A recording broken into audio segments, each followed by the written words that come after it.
तो आज हमारे साथ सोलंकी सर जुड़े हैं, तो थोड़ा इनके बारे में बताइए। ये जो हमारा पार्क इस्टेब्लिशमेंट हुआ, इनमें सर का क्या योगदान रहा? देखिए, जैसा और ये सर का मतलब व्यक्तित्व क्या है हमारे? देखिए, सर पूरी तरह से इन्वायरमेंट को अपने आप को समर्पित कर चुके हैं। तो इनकी यदि हिस्ट्री बैकग्राउंड का देखा जाए तो सर कम से कम 7 to 8 ईयर से इन्वायरमेंट के लिए काम कर रहे हैं और इनका ग्रीन मैन ऑफ इंडिया के नाम से टाइटल भी इनको मिल चुका है। इन्होंने अपनी एक बुक भी लिखी है जिसमें क्या पर्यावरण का विकास प्लस उसको पर्यावरण को कैसे सेफगार्ड करना है, उसके बुक सारा कुछ अवेलेबल है और फ्री ऑफ कॉस्ट अभी अवेलेबल है सारे बच्चों के लिए।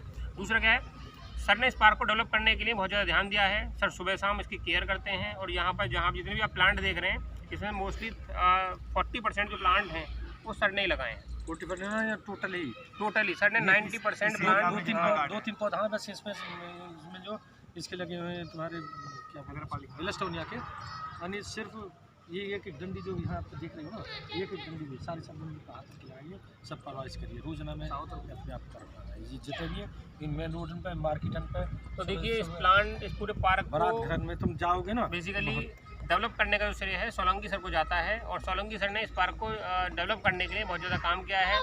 पानी की जो है पूरा ध्यान रखा है कि कैसे प्लांट सूखे ना, और जो भी एक बार प्लांट लगा दिए वो डेवलप ही हो रहे हैं। इसी वजह से हम पूरा ग्रीन बेल्ट यहाँ पर देख पा रहे हैं। और सर हमारा लगाने के साथ साथ सर क्या है पूरे उसके नर्सरिंग पे ध्यान देते हैं, ऐसा नहीं कि आज लगा दिए कल से भूल गए। बिल्कुल बिल्कुल, इनका ध्यान ही उस पर है कि भाई ये क्या काम करें कि इंडिया को ग्रीन बनाना है, पहले अपने एरिया को ग्रीन बनाओ फिर इस तरह के ये क्या है, इसलिए इन्वायरमेंट एक्टिविस्ट के नाम से भी जाने जाते हैं। और इनका near by greater Noida all भी मिनिस्ट्रीज में भी सर जाते रहते हैं जिससे कि ये अपनी बात रख पाएँ और बच्चों की बात, क्योंकि बच्चों से जुड़े हुए हैं, स्टूडेंट से जुड़े हुए हैं, बच्चों के क्वेश्चंस को भी ये मिनिस्ट्री में लेकर जाते हैं, मुख्यमंत्री जी से मिलते हैं। और इनका जो विचार है इन्वायरमेंट एजुकेशन को कंपलसरी टू ऑल कर देना चाहिए और ऑल ब्रांचेस के बच्चों के लिए। और प्लस यदि हम क्लास एजुकेशन की बात करें, मैंने 12th की एजुकेशन की बात करें तो ये कम से कम 9th या 10th क्लास की बच्चों में एक चैप्टर दे दिया है इन्वायरमेंट का। तो दिस इज़ द सफिशिएंट। इसके लिए सर मुहिम चला रखी है और कई बार वहाँ जा चुके हैं। तो सर से जानेंगे किस तरह उस काम को ये कर रहे हैं कि कैसे इसको इन्वायरमेंट एजुकेशन हमें बच्चों को दिलवानी है। इस एरिया में कितना सर हमारा आज की एक्टिविटी का थीम क्या है? आज की एक्टिविटी का थीम है कि tree plantation and you have to grow out a tree of all. ठीक है, हर बच्चे को क्या है एक ट्री लगाना है, एक पेड़ छोटा सा लगाना है। सिर्फ लगाना ही नहीं, उसे नर्चर पूरा करना है। नर्चर करना है। ठीक है, आज का थीम ये है कि बच्चों को क्या करना है, पेड़ लगाना है और प्लस उस पेड़ को क्या है रखरखाव करना है और अपने नियर बाई लोकेशन में जहाँ भी आप रहते हो वहाँ पर भी पेड़ लगाना है, उसको ग्रोथ करना है जिससे कि हमारा जो इन्वायरमेंट है पूरा ग्रीन एंड क्लीन बना रहे। और आप देख रहे हैं जहाँ भी आप जाते हैं छोटे छोटे कॉम्प्लेक्स में आप जाते हैं, चाहे आप शॉपिंग के लिए जाएँ, वहाँ पर आपने देखा होगा तो डस्टबिन वहाँ बने होते हैं, वहीं पर कूड़ा डालें आप। ठीक है, रोड पे जो कूड़ा डाल देते हैं, पॉलीथीन फेंक देते हैं, तो ये बैड हैबिट है, तो हमें ऐसा नहीं करना चाहिए। अब सोलंकी जी हैं, कुछ इसके बारे में और बताएंगे, वो भी ध्यान। देखिए इसमें सबसे पहले हमको क्या करना है, हमें नई युवा पीढ़ी को जोड़ना है। तब तक कोई भी मिशन कामयाब नहीं हो जब तक मिशन में नई युवा पीढ़ी नहीं जुड़ेगी। तो नई युवा पीढ़ी को जोड़ने के लिए हमारा जो सुझाव है कि शिक्षा में पर्यावरण को विषय पढ़ाया जाए और पढ़ाने के साथ में इसे प्रैक्टिकल से जोड़ा जाए और प्रैक्टिकल को पेड़ लगाने के कार्य से जोड़ा जाए। साल में बच्चा एक पौधा लगावे, उस पर कोई प्रतिबंधितता नहीं है। वो अपने घर में, अपने घेर में, खेत में, रोड के किनारे, कहीं मंदिर, मस्जिद, स्कूल, शमशान में, जहाँ कहीं भी पौधा की परवरिश कर सके, जहाँ पौधा की अपनी सुरक्षा प्रदान कर सके, वो ऐसी जगह पे एक पौधा लगावे, छायादार लगावे, फलदार लगावे, अपनी इच्छा के अनुसार लगावे। उसे साल में एक पौधा लगाना है और उसकी परवरिश करनी है। तो उस पर ये नंबर दिए जाएँ। मानो जब हम पहले जब पढ़े रहे तो वह टाइम पे स्कूल में कृषि रही, 60 बीघे ज़मीन हमारे गाँव के कॉलेज में, तो उसमें प्रैक्टिकल कराए करे कृषि को। तो जो बच्चा प्रैक्टिकल करे करे उसे 30 नंबर दिए जाएगा वह टाइम पर। जो बच्चा प्रैक्टिकल ना करे तो वो नंबर से वंचित कर दिया जाए। तो हमारा ये सुझाव है कि जो बच्चा पौधा लगावे उसे नंबर दिए जाए और जो बच्चा पौधा नहीं लगाना चाहता हो तो उस पर कोई प्रतिबद्धता नहीं लगा रहेगा, कोई ज़बरदस्ती थोपे नहीं जा रहा हो, तो उसे उन नंबरों से वंचित कर दिया जाए। एक बात। दूसरी बात, बिना शिक्षा के, बिना प्रैक्टिकल के शिक्षा अधूरी। अगर तुमको प्रैक्टिकल ज्ञान न दिया जाए, तुम्हें खाली किताब में ही कागजन में तुम्हें पढ़ाते रहे हो जाए तो और प्रैक्टिकल तुम अपने हाथ से काम नहीं करोगे तो तुम जीवन में कभी भी कामयाब नहीं हो सकोगे। प्रैक्टिकल होने काम को बहुत आवश्यक है। आज हमारे देश में जो संकट, जो परेशानी जो आई है, पर्यावरण की जो दिक्कत आई है, सिर्फ यू आई है कि टीवी वाले ने भी कहो, अखबार ने भी रोज चिल्लाए और तुम्हारे की अध्यापक ने भी शिक्षा में पढ़ाओ, लेकिन बच्चों पे ज़मीनी काम नहीं कराओ, प्रैक्टिकल से नहीं जुड़े उसे। तो हमारा उद्देश्य है कि हमारे अब स्कूल उनके पास में प्रैक्टिकल करने के लिए ज़मीन नहीं है, तो हमारा ये सुझाव है कि जैसे हमारी ग्रीन बेल्ट है, वन विभाग की ज़मीन है, रेलवे की लाइन बिछी हुई है, रेलवे पर सबसे ज़्यादा ज़मीन है और वहाँ कहीं कोई पेड़ पौधा नहीं लगा रहा, रेलवे की है। कहीं भी हाईवे के किनारे जैसे हमारे जैसे जमुना है, गंगा के किनारे, इनके किनारे पर जो ग्रीन बेल्ट जो जगह पड़ी हुई है ना, उनमें बच्चों को स्कूल के लिए वो ज़मीन आवंटित कर दी जाए। मानो आपके स्कूल में जैसे IMT कॉलेज में मानो 5000 बच्चे हैं, तो इसे किसी भी हाईवे के किनारे दे दीजिए, 4, 5, 6 किलोमीटर को टुकड़ा दे दीजिए। बाकी नहीं सारा बच्चों को हफ्ता में 15 दिन में हर बच्चे को वहाँ ले जाया जाए, तो उसे प्रैक्टिकली उसे ज्ञान मिलेगा वहाँ कि इस पौधा से क्या लाभ है, इस पौधा से क्या लाभ है, इस पौधा से क्या लाभ है, कैसे पौधा लगाया जाए, ये पौधा बीज से तैयार है जाए, ये पौधा डंडी से तैयार है जाए, कौन से महीना में लगाया जाए, कौन से महीना में ना लगाया जाए। तो इसमें वहाँ सारा ज्ञान जो है बच्चों को वहाँ दीजिए, उन्हें निरीक्षण कराया जाए 15 दिन में। तो मैं उम्मीद करूँ सबसे बड़ा इससे एक फ़ायदा यूँ है जाएगा कि जो आज तक हमारी सरकार जिन जगह पे पेड़ की ज़रूरत थी, तो उन जगह पे आज तक पेड़ नहीं लगा पाई। तो सबसे पहली बात तो यूँ है जाए कि उन जगह पे हमारे पेड़ लग जाएंगे, है ना। दूसरी बात यूँ है कि हमारे बच्चों को वहाँ ज्ञान प्राप्त हो जाएगा। और तीसरी बात यूँ है कि जो सरकारी जो पैसा जो हमारी गवर्नमेंट जो खर्च कर रही है, वह खर्च वहाँ ना करके वह उन लोगों को पैसा दे दे कि जो लोगों ने अपने घर में या अपने घेर में, अपने खेत में जो पेड़ लगा रखे हैं, तो उनको सीधा उनको फ़ायदा पहुंचा दिया जाए। जैसे कि सब प्रयोग करो, अभी जैसे ये स्कूल को प्रांगण है, समझ रहे हो, ये स्कूल को प्रांगण है, या मैं मानो हमने 50 पौधे लगा रखे हैं और 50 पौधा हमने लगा रखे, तो हमें सरकार महीना के चाहे 20 रुपये पौधा के हिसाब से दे दे, 20 रुपये के हिसाब से पौधा दे दे। अगर इसमें ग्राउंड तो और भी खाली पड़े हो, जब हमें न्यूज़ दिखेगी कि हमें 20 रुपये महीना पौधा के हिसाब से हमें मिल रहा है, तो जो उसके पास में जो और ज़मीन और जो खाली होगी ना, उसको लालच बढ़ जाएगा, तो वो और पौधा अपने आप लगा। ये एक सही पॉइंट है। और देखो, आदमी कोई भी काम लालच में करता है, तो यदि गवर्नमेंट यदि 20 रुपये भी नहीं 10 रुपये भी लगा दे कि जो पेरेंट्स है, जो भी बच्चा या कोई भी बड़ा यदि एक पौधा लगाएगा तो उसको 10 रुपये दिए जाएंगे। तो ये समझ लीजिए जहाँ भी हमारे पेड़ों की कमी है वहाँ हर जगह पेड़ लगाएंगे और लग जाएंगे। और इंडिया में जो पॉल्यूशन ये हो रहा है, हम देख रहे हैं IQ लेवल एक जो हमारा एयर क्वालिटी इंडेक्स घटिया बढ़ जाता है, तो उसको हम पूरा कंट्रोल वे में रख पाएंगे, जिससे कि कोई पेड़ जब बंदे को लालच होगा तो उसको पैसे मिलेंगे, तो वो सोचेगा कि मैं आज 200 रुपये कमा लूँ, मैं आज 500 रुपये कमा लूँ, तो ज़्यादा पेड़ लगाएगा। ज़्यादा पेड़ लगाएगा, जब ज़्यादा पेड़ लगाएगा तो उसको क्या हमारे इन्वायरमेंट को बेनिफिट होगा और दूसरे देश भी हम लोगों से सीखेंगे। ये बात सरकार के लिए भी सही रहेगा सर, क्योंकि वो जो 1 करोड़ का मशीन खरीदता है वो खर्चा इस पे अगर करेगा तो वो सही रहेगा उसके लिए। सर, तो आपने एक नारा भी दिया है इसके लिए, वो नारा क्या है? वो नारा है हमारा विनोद सोलंकी का एक ही सपना, प्रदूषण मुक्त देश हो अपना। बहुत लगाओ जोर से नारा, एक विनोद सोलंकी का एक ही सपना, प्रदूषण मुक्त हो देश अपना। जोर से मारो यार, जो आवाज यहाँ से लेकर वहां तक पहुंच जाए। विनोद सोलंकी का एक ही सपना, प्रदूषण मुक्त हो अपना। रोटी खा के नहीं आए अभी जो सर जज्बा नहीं है आपके अंदर में। जो विनोद सोलंकी का एक ही सपना, प्रदूषण मुक्त हो देश अपना। देखिए, हम सभी लोग अगर आज प्रकृति को बचाने में लगेंगे तभी प्रकृति बचेगी, और हम लोग नज़रअंदाज करते रहेंगे तो इसके परिणाम जो घातक और ज़्यादा हो। अभी जो सोलंकी सर हमें बताएंगे कि कैसे पेड़ को हमें लगाना चाहिए, ठीक है, पेड़ को इनिशियली कैसे हमें ज़मीन के अंदर लगाना चाहिए, उसकी कैसे उसको पानी देना चाहिए और किस तरह हम उनको क्या सही तरीका क्या है पेड़ लगाने का। तो चलें अब हम उसकी तरफ चलते हैं। पार्क में हमें क्या है पेड़ लगाने हैं और हमें इसको इस रीजन को देखिए, इसके ऊपर मैंने प्रधानमंत्री को, मुख्यमंत्री को, शिक्षा मंत्री के लिए, मैं सबके लिए लेकर भेजे। मैंने ये सबसे पहले मैंने सुझाव पत्र बनाए कि प्रकृति को कैसे हम लगाएं, कैसे पेड़ पौधा लगाएं और कैसे उन्हें बचाएं, पूरा संग्रह करने को काम हमने जो करे हो। तो सरकार को भी हमने इसे अवगत कराया। अब मैंने ये छोड़ के, क्योंकि मैंने कई सालों तक मैं लेटर पे लेटर भेजते रहो, इनको कोई जवाब नहीं मिलो, फिर मैंने अंत में ये किताब लिखने को निर्णय लिया, तब ये किताब लिखी है। किताब का नाम एक बार सर बताएंगे तो बच्चों किताब का नाम है पर्यावरण स्वास्थ्य एवं संस्कार। पर्यावरण स्वास्थ्य एवम संस्कार। और किताब ये इतनी महत्वपूर्ण है कि देखिए इसमें हमारे देश के जो बुद्धिजीवी हैं, कमिश्नर हैं, जज हैं, IAS अधिकारी हैं, भारतीय संस्कृति के लेखाकार हैं। भारतवर्ष के एक ही अधिकारी होता है ये भारत संस्कृति के लेखाकार डॉक्टर शीतला प्रसाद जी, और हमारी शिक्षा सचिव रहे उत्तर प्रदेश के डॉक्टर प्रभात कुमार। वे लोकसभा के अध्यक्ष है यूपी के, जब उन्होंने अपना शुभ संदेश लिखे और लेटर पैड पर उन्होंने लिखे हुए, और मुख्यमंत्री योगी आदित्यनाथ जी ने इस किताब का विमोचन कर दिया। और हमारा ये प्रयास है कि सभी लोगों ने इस किताब की बहुत तारीफ करी है कि इसे शिक्षा में लगवाने की प्रक्रिया है।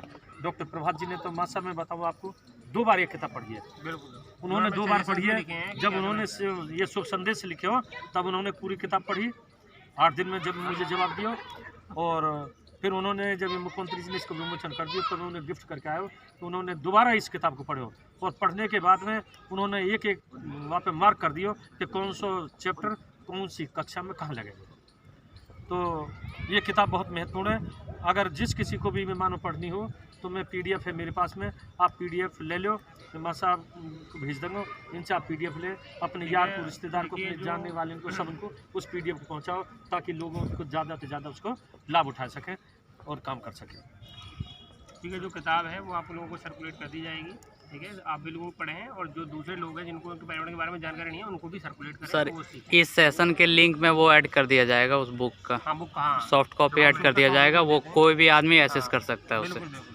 पर्यावरण पर्यावरण स्वास्थ्य एवं संस्कार। तो इसको ऐड करते हैं। हम इंडिया को ग्रीन एंड क्लीन बना सकते हैं, और इस मुहिम को बड़े लेवल तक कैसे ले जा सकते हैं। पूरे ऑल ओवर इंडिया में क्या है, हर बच्चा, हर इंसान क्या है, प्लांटेशन के लिए काम करें, इन्वायरमेंट को क्या है सुरक्षित बनाने के लिए काम करें, पॉलीथीन का कम से कम इस्तेमाल करें। उसके लिए आप क्या कहना चाहेंगे? देखिए, पहले बात हम ग्रीन इंडिया को नारा देंगे। मैं बोलूँगा ग्रीन, आप बोलो इंडिया, है ना। ग्रीन इंडिया, हाथ उठा के जोड़ते जोश के साथ में, green India, green India, green India.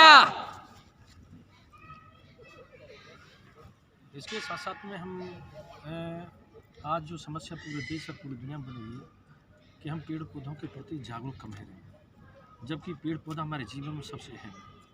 जिस प्रकार हमारी माता के हम अपने कर्ज को, माता के कर्ज को अपने जीवन में नहीं उतार सकते, इसी प्रकार से अपने पौधा के, पेड़ों के कर्ज को हम जीवन में नहीं उतार सकते, क्योंकि हमारे जीवन में पेड़ों का जो महत्व है वो माता से भी अधिक है। माता एक बच्चे को जन्म देने के बाद में, जननी जो माता है, बच्चे को जन्म देने के बाद में अगर मर जाती है तो उसके घर वाले उसका दूध पिला के बच्चे को परवरिश कर लें, बचा लें। लेकिन अगर हमारी प्रकृति अगर मरती है तो वो समझो पूरी सृष्टि का विनाश होता है। जैसे हम थोड़े दिन पहले लॉकडाउन लगे हैं, दुनिया भर की बात हुई, ये कोरोना आया हो, तो ये हमारी प्रकृति की हम जो विरुद्ध जो चल रहे हैं उसकी तो परिणाम है सब। तो हमें ऐसा काम करना चाहिए कि प्रकृति के हम विरुद्ध ना जाए, जो भी हमें काम करना हो उसे समावेश करके काम चले। पेड़ हमारे जीवन में है, हमें पेड़ पौधा फल सब्जी जितने भी हैं, औषधियाँ, और हमें जो सांस जो ले रहे हैं ऑक्सीजन, ये हमारे जीवन में सबसे अहम पौधा पेड़ को जो महत्व है। हम प्रकृति को अगर बचाएंगे तो जो समझो आगे आने वाली पीढ़ियों को हम सुरक्षित कर रहे हैं, और हम प्रकृति की तरफ अगर हम ध्यान नहीं दे रहे तो ये समझो हम सृष्टि की विनाश की तरफ जा रहे हैं। जिस प्रकार से चित्रकारी में आपने देखे होंगे डायनासोर जैसे जीव आज धरती पर नहीं रहे, खाली उन्हें चित्रकारी में तो देख सको, तो इसी प्रकार से अब देख रहे हो कि दिन में भी और रात में भी 24 घंटा इतना प्रदूषण बढ़े हुए हैं कि जो सब पूरी दुनिया परेशान कर रखी है। तो इससे हमें लड़ाई लड़नी होगी, और ज़मीनी काम करेंगे तभी जाके बचेगी। खाली पढ़ने ते लिख लेने ते बकवाद कर लेने ते काम नहीं चलेगा, हमें प्रैक्टिकली काम करना। सर तो प्लांटेशन करने से हमें मतलब जैसे आदमी एक होता है क्या कि दिखाने के लिए आज हम बैठे हैं, हम 10 प्लांटेशन लगा देंगे तो हो जाएगा, तो हमें क्या प्लांटेशन करने के बाद भी उसे पूरा केयर करना चाहिए? हमारी जिम्मेदारी सिर्फ लगानी तो नहीं है। देखिए, हमारी खाली लगाने तो काम नहीं चलेगा। हाँ, हमें जिस प्रकार से हम बच्चे की परवरिश करते हैं ना, बच्चे को जन्म देती है और बच्चे की फिर उसकी परवरिश करी जाए, पालना पोषना, खाना पीना, स्वास्थ्य को उसका ध्यान रखना। इसी प्रकार से बच्चे में को पालने में, पेड़ को पालने में कोई फ़र्क नहीं है। पीपल का पेड़ सर एक आदमी को सबको लगाना चाहिए कि भैया पेड़ तो सब लोगों को लगाने चाहिए और सबने रखने चाहिए। और देखो पीपल के पेड़ का महत्व है, वाकई में महत्व है, क्योंकि देखिए ऑक्सीजन का जो लेवल है, ऑक्सीजन जो सप्लाई है, तो आपने देखा कि इंसान जो आजकल डिपेंड है किस पे है, ऑक्सीजन पे है। यदि आप ऑक्सीजन नहीं मिलेगी, यदि सफिशिएंट ऑक्सीजन आपकी बॉडी में नहीं जाएगी, तो आप क्या है, ब्लड के अंदर ऑक्सीजन की कमी हो जाएगी और एक बीमारी होती है जो बाद में कैंसर का रूप ले लेती है। तो इसलिए क्या है, क्योंकि हम अपनी जो सांस लेते हैं, तो आपने देखा हम ऑक्सीजन लेते हैं और क्या छोड़ते हैं, कार्बन डाइऑक्साइड। और कार्बन डाइऑक्साइड को पौधे लेते हैं, और पौधे के लिए वो क्या, जब भोजन बनाते हैं पौधे अपना, तो उस कार्बन डाइऑक्साइड को यूज़ करके विटामिन डी को यूज़ करके पौधे अपना भोजन बनाते हैं। लेकिन जब हमारी दुनिया में, हमारे इस क्या नाम है, अर्थ पर यदि पेड़ ही कम हो जाएंगे तो ऑक्सीजन लेवल डाउन हो जाएगा, जाहिर सी बात है।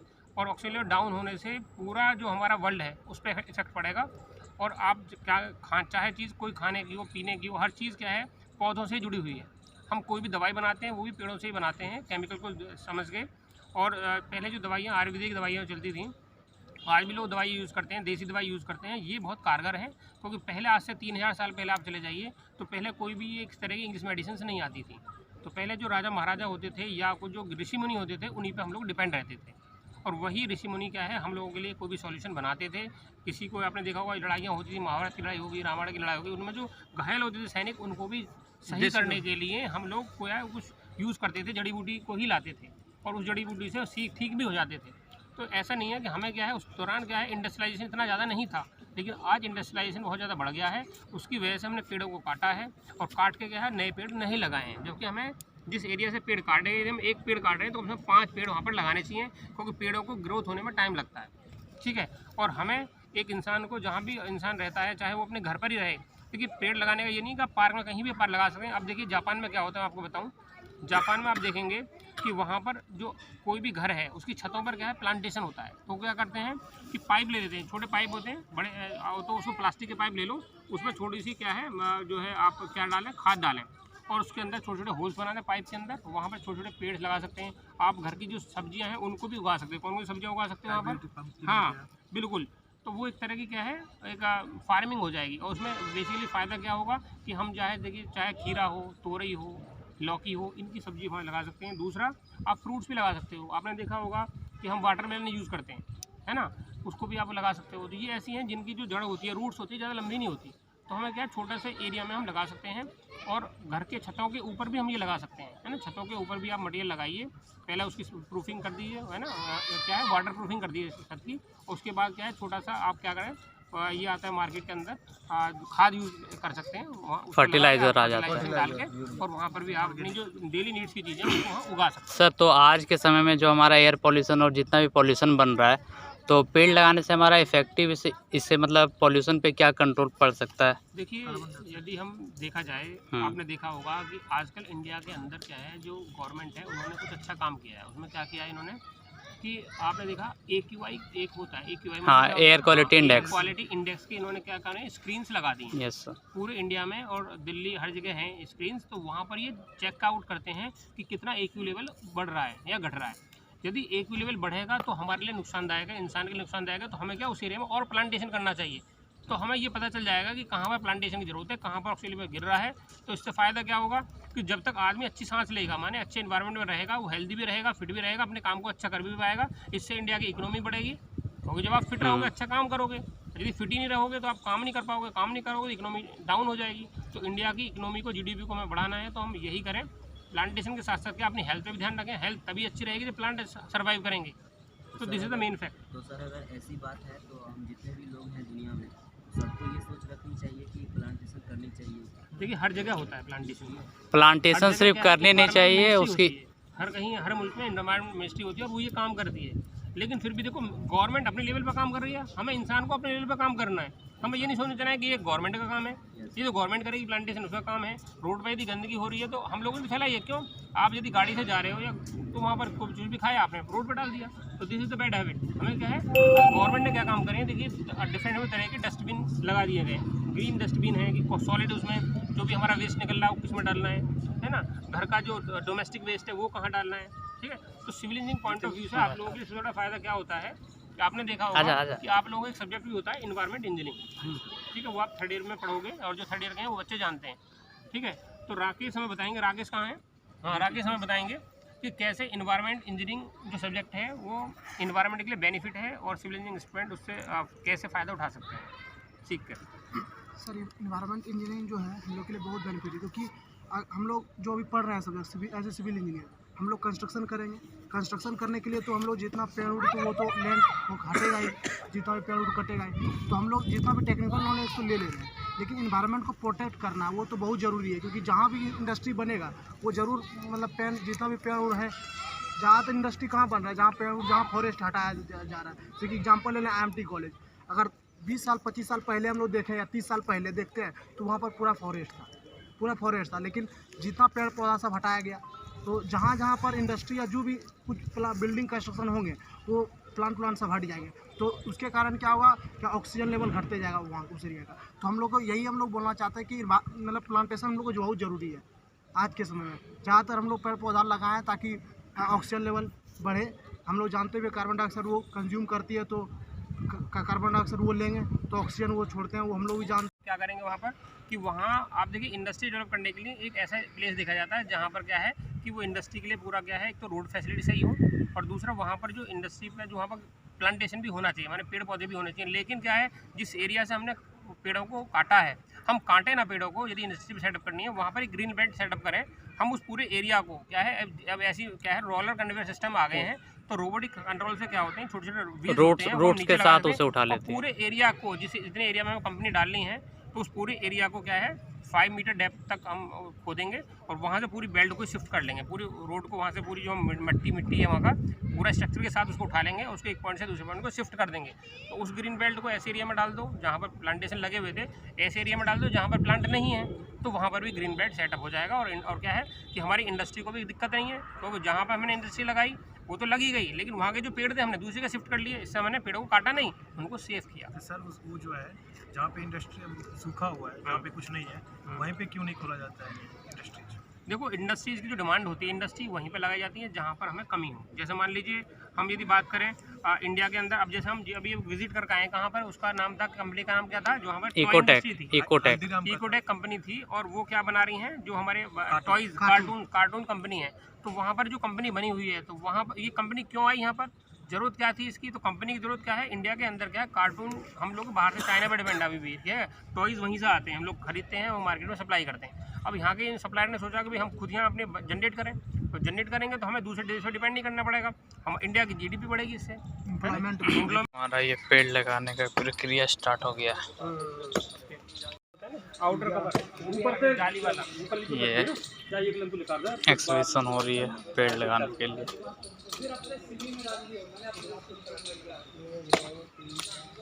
फोटो लिया जा रहा है कि हाँ लगाने के लिए आए हैं, चारों लगाना है,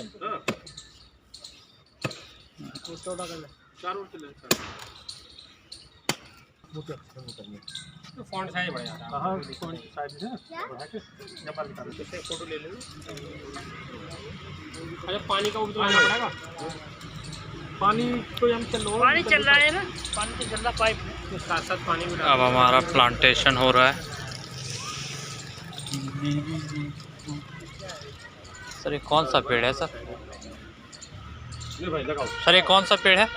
ये है पिलखन, हमारे देश में सबसे घनघोर छाया देने वाला वृक्ष है यू, जिससे बढ़िया घनघोर छाया किसी का हो, ठीक है।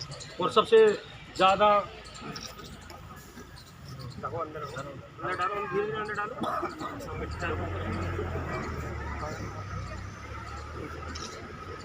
अच्छे से इसका बच्चे हमारे दबा दो सही।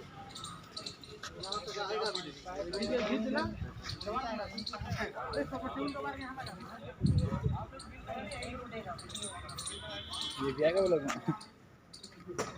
पता से डालिए तो। हाँ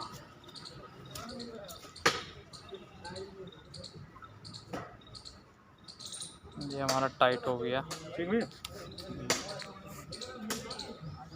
अब दूसरी पेड़ की बारी। ये हमारी दूसरी पेड़ के लिए खुदाई हो रही है। बेटा चारों ओर से पहले ऊपर जो मिट्टी है ना ये केमिकल, ये आप लोग लगाओ, ये आपका वो काम है। हमने एक पौधा लगवा दिया बहुत है अभी ना। पीपल का पेड़ हाथ लगा दो रंजीत सर, रंजीत हाथ लगाओ, उधर से फोटो ले लो रंजीत सर के साथ। फोटो क्या चाहिए हो गया आ गया।